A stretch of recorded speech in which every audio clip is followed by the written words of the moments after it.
happening in LA? Visiting family. On the last season of Praise the Lords, I was making $300,000 a week. I was 9 years old. What are they offering? $5 million. Breathe. I hired a girl. It's amazing. Why is it amazing? This isn't a very glamorous job. I'm not used to glamour. She's disfigured, burned in a fire on her face. Do you know how my mother died? No. In a fire. Oh. People don't just enter our lives randomly. We call them. Welcome to Kermode Uncut. There's a new David Cronenberg film out this week, Maps to the Stars. And I always think of a new David Cronenberg film as being a treat, a case for rejoicing. The new David Cronenberg film, Maps to the Stars, is really, really good. And I'll review it in full on the Radio 5 live show I do with Simon Mayo. But I was casting my mind back over David Cronenberg's back catalogues and trying to choose which of his films was my favourites. I'm a big fan of the early shorts, Stereo and Crimes of the Future. I absolutely loved Videodrome. I even kind of quite liked Existenz, which is sort of a remake of Videodrome. And I was a big fan of The Fly. But of all the Cronenberg films, the one that still stands out for me, the one which is on the cusp between his early body horror works and his later psychological thrillers, is Dead Ringers. Now, I imagine many of you have seen Dead Ringers. In case you haven't, Jeremy Irons plays identical twins, Beverly and Elliot. They are physically exactly the same. One claims to be slightly taller than the other. They're both gynecologists, and they both end up preying in different ways upon a central character played by Geneviève Bujold.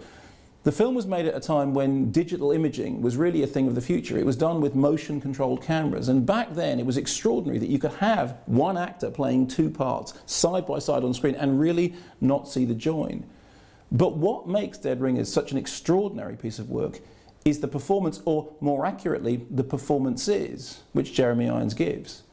As the two central characters, as Beverly and Elliot, he plays two completely different people who look exactly the same, but everything about them says we are different sides of the same coin. It's not the visual trickery that you notice, it's the extraordinary lucidity of Irons' performance. Now, later on, Irons went on to win an Oscar for his role in Reversal of Fortune, and famously, when he was receiving his Oscar, he thanked David Cronenberg, which was very important because it reminded people that actually the person who had really untapped the genius in him was Cronenberg. In the early part of his career, Cronenberg made what were called body horror films. He made things like Rabid and Shivers and The Brood. In the latter part of his career, he aimed more for psychological thrillers. He made an adaptation of Naked Lunch and, of course, Crash. Crash was one of the very first films I gave 5 stars to in a review. It's only a small handful of films I've ever given 5 stars. I think Toy Story and 12 Years a Slave are the only other examples that spring to mind. And, of course, I'm not crazy about star ratings anyway, but Dead Ringers is exactly on the cusp of that change from the early body horror films into the later psychological development films. It's also one of the movies which proved that actually, no matter what people thought of Cronenberg as a visual stylist, his real genius was getting actors to reach areas that they hadn't reached before. You look at later works, things like A History of Violence, with that extraordinary central performance from Viggo Mortensen, and indeed Maps to the Stars, which has a wonderful siren performance by Julianne Moore. What Cronenberg is now famous for is his ability to get the best out of his cast.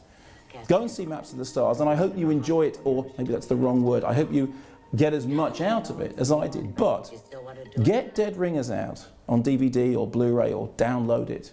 It's one of those films that reminds you that the key to Cronenberg's work is actually a central humanity. It's to do with people, it's to do with characters, it's to do with things you can believe in, even when they're often surrounded by scrunge and fantasy and craziness. Maps to the Stars is a great movie. Dead Ringers is arguably his best movie. Amanda, sweetheart, I hate to be leaving this on your phone, but they announced that Damien went with Azita.